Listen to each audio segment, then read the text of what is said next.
For thousands of years, the lands known today as Russia and Ukraine were inhabited by nomadic tribes and mysterious Bronze Age cultures. The only record they left were their graves. In the great open grasslands of the south, the steppe, they buried their chieftains beneath huge mounds called kurgans.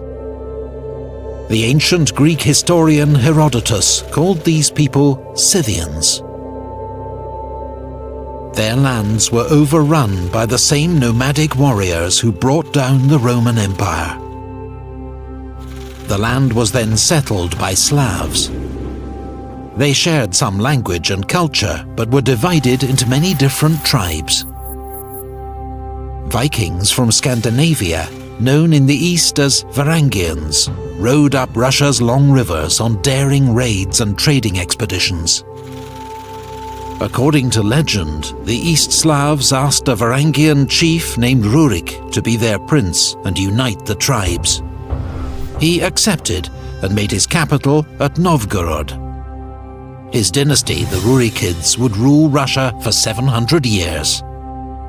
His people called themselves the Rus and gave their name to the land.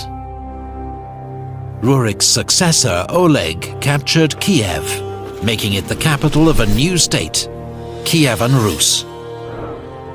A century later, seeking closer ties with the Byzantine Empire to the south, Vladimir the Great adopted their religion and converted to Orthodox Christianity. He is still venerated today as the man who brought Christianity to Ukraine and Russia. Yaroslav the Wise codified laws and conquered new lands.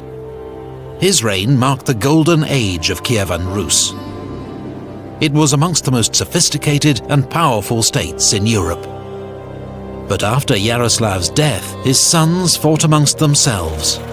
Kievan Rus disintegrated into a patchwork of feuding princedoms, just as a deadly new threat emerged from the east.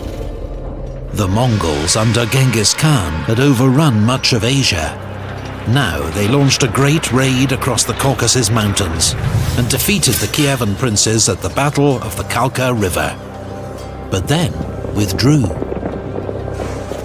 14 years later, the Mongols returned.